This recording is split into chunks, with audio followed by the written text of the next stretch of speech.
जी माननीय नीतीश कुमार जी आज परिभाषित करके काम कर रहे हैं और कहीं ना कहीं अटल जी के सपनों को साकार करने में नरेंद्र मोदी और नीतीश कुमार की सरकार लगी। अच्छा, तेजस्वी यादव वो कह रहे हैं कि अब नीतीश जी वो बिहार सीएमओ नहीं चला रहा है, बीजेपी चला रहा है।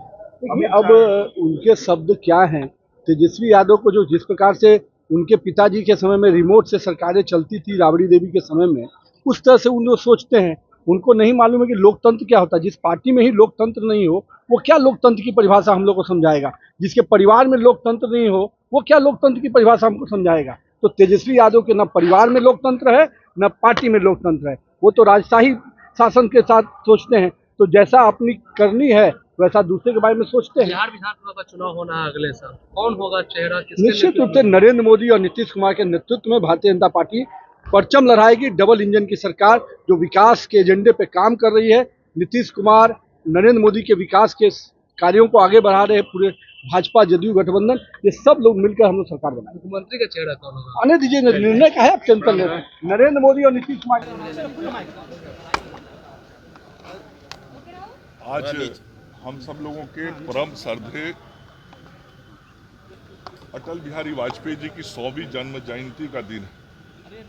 संपूर्ण देश और देश के करोड़ों करोड़ लोग आज अपने प्रिय नेता को उनकी जन्म जयंती के अवसर पर अपनी भावभीनी श्रद्धांजलि अर्पित कर रहे हैं, उन्हें नमन कर रहे हैं।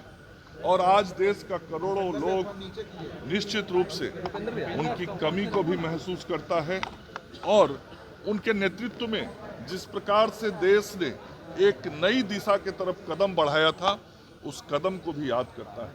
वो कदम था देश के विकास का, वो कदम था भारत को विकसित करने का, वो कदम था भारत दुनिया का नेतृत्व करे उस दिशा में आगे बढ़ने का। और जिस प्रकार से प्रधानमंत्री के रूप में उन्होंने एक सुशासन का संकल्प और सुशासन के कार्य करके एक आगे आने वाली पीढ़ी को रास्ता दिखाया था, जिस रास्ते पर आज हमारे वर्तमान प्रधानमंत्री नरेंद्र मोदी जी काम कर रहे हैं, हम सब लोग वैसे अटल जी को आज अपनी श्रद्धांजलि व्यक्त कर रहे हैं। उन्हीं के समय में इस देश में सड़कों का नया निर्माण शुरू हुआ था। उन्हीं के समय में भारत परमाणु शक्ति संपन्न राष्ट्र बना था। दुनिया में एक ताकतवर देश के रूप में भारत स्थापित हुआ था। उन्हीं के समय में पूरे देश के गांवों तक शिक्षा की एक नई अलग जगी थी, एक नई ज्योति जगी थी जो आज भी पूरे देश में बढ़ी है। और देश के अंदर जो साक्षरता बढ़ा उसमें अटल जी के उन समय के किए हुए कार्यों का बहुत बड़ा योगदान है। भारतीय जनता पार्टी के नेता के रूप में भी करोड़ों करोड़ कार्यकर्ताओं के वो प्रेरणा स्रोत रहे। हम जैसे कार्यकर्ता जिसने अपना संपूर्ण जीवन इस विचारधारा के लिए, राष्ट्रीय स्वयंसेवक संघ के लिए, भारतीय जनता पार्टी के लिए लगाया, हम सब जैसे करोड़ों कार्यकर्ताओं को आगे बढ़ाने में उनकी बहुत बड़ी भूमिका है। उनकी प्रेरणा से ही हम जैसे लोगों ने अपना जीवन ऐसे संगठन में लगाया है।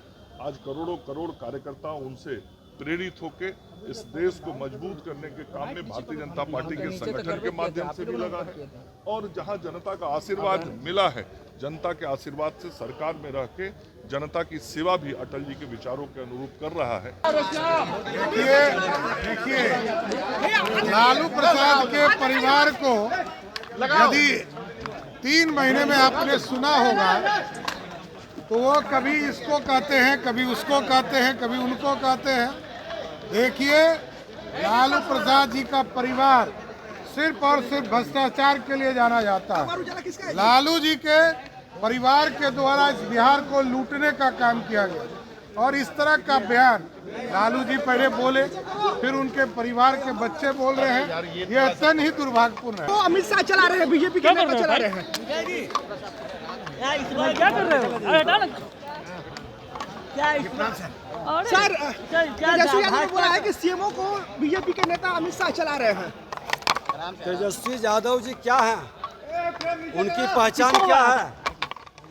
उनकी पहचान क्या है? माता पिता पूर्व मुख्यमंत्री थे, यही उनकी पहचान है। जमीन पर उनका कोई मेहनत है या जनता के लिए उनका कोई किया हुआ कार्य है? फिर उनके स्टेटमेंट पर इतना महत्व क्यों है? देख रहे हैं आईडी को, देख रहे हैं बार-बार। महत्व उसकी होनी चाहिए। हम तमाम प्रेस मीडिया के लोगों से आग्रह करेंगे कि जो जमीन पर मेहनत करता है, जो सेवा की भाव से काम करता है, वो नेता होता है, जिसमें त्याग, तपस्या और बलिदान का क्षमता होता है। जो सोने के चम्मच लेकर माता पिता के नाम से राजनीति। देखिए, उनको पेट में दर्द होता रहता है। सब कुछ बहुत बढ़िया से हमारे मुख्यमंत्री श्री नीतीश कुमार जी के नेतृत्व में चल रहा है। हम सब लोग अपने मुख्यमंत्री के नेतृत्व में बिहार को आगे बढ़ा रहे हैं। बिहार विकास के रास्ते पे आगे बढ़ रहा है, विकसित बिहार की ओर बढ़ रहा है।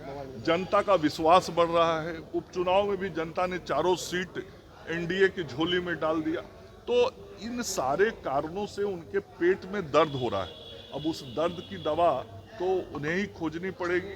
इस दर्द की दवा तो हम लोगों के पास है नहीं। और आगे जो विधानसभा का चुनाव होगा तो उसके बाद उनका दर्द और बढ़ने वाला है, क्योंकि दहाई में भी राजद पहुंच नहीं पाएगा और इस तरह की अनर्गल बयानबाजी वो करते रहेंगे। जन शताब्दी आप जिनका मना रहे हैं, वो एक कुशल कवि, कुशल वक्ता और कुशल तत्कालीन प्रधानमंत्री रहे। ये सत्ता आते जाते रहेंगे, लेकिन जिन्हें अजात शत्रु कहा, ये भारत ने नहीं दुनिया ने जिन्हें अजात शत्रु कहा, आज उनका जन्म शताब्दी मना रहे हैं। इस विषयों से आज देश के लोगों से वास्ता है। लोग आज उन्हें नमन कर रहे हैं, श्रद्धा सुमन अर्पित कर रहे हैं।